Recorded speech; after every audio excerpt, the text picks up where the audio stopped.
Ito ang latest update sa beauty pageant candidate na si Catherine Camilon, ang beauty queen at school teacher na mag-iisang buwan nang nawawala.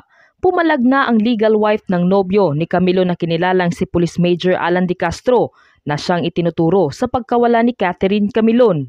Narito ang naging salaysay ng legal wife ni Police Major Alan De Castro. Halina't sabay-sabay nating panuorin at alamin ang video ito. Ngunit bago tayo magpatuloy, huwag kalimutang i-like, share, subscribe, and click the notification bell for more updates and for more upcoming videos.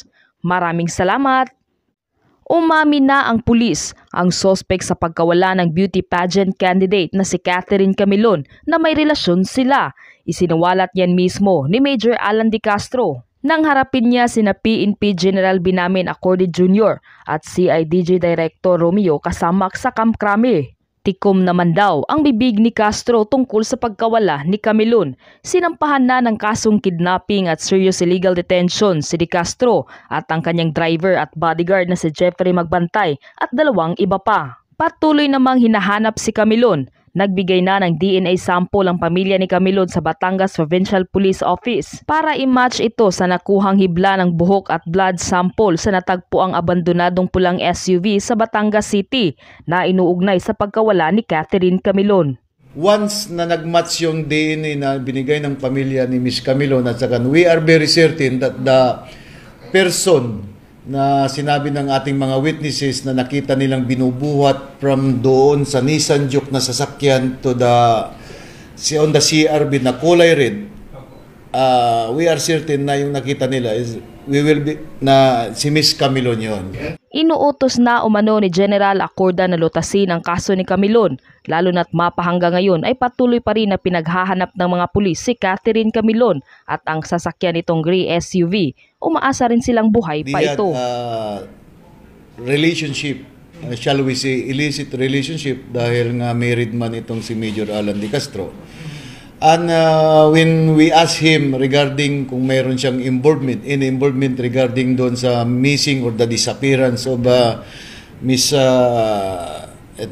Camilon,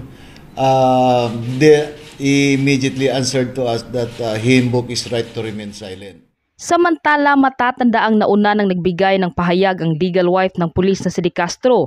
Ito ay matapos na siyang itinuturo sa pagdukot at pagkawala ni Camilon. Matatandaan ring ibinulgar ng kapatid ni Camilon na napag-alaman nito sa convo ni Camilon sa kasama nitong beauty pageant candidate rin na inamin na umano ni Catherine sa asawa ng pulis na may ibang babae ito. Dito ay nakaranas umano ng pananakit si Camilon sa nobyo nitong pulis na si Major De Castro. Pinasinungalingan naman ito ng legal wife ng pulis at sinabing kailanman ay hindi umano nag-text o tumawag si Camilon sa kanya. Naniniwala umano ito na inosente ang kanyang mister. Sa pag-amin ni Alan De Castro kay Chief Romeo Caramak na meron talaga umano silang relasyon ni Camilon ay tila nahimasmasa na umano at tila binawi na ng asawa ni De Castro ang kanyang naging unang salaysay. At sinabing kung totoo man ito ay siya umano ang tunay na biktima dito. Samantala nananatili na sa ngayon sa restricted custody sa Laguna si De Castro na mapahanggang ngayon ay tikom pa rin ang bibig nito. So nag-comment, thank you ha. Lagay ako ng sunblock kasi mainit sa school.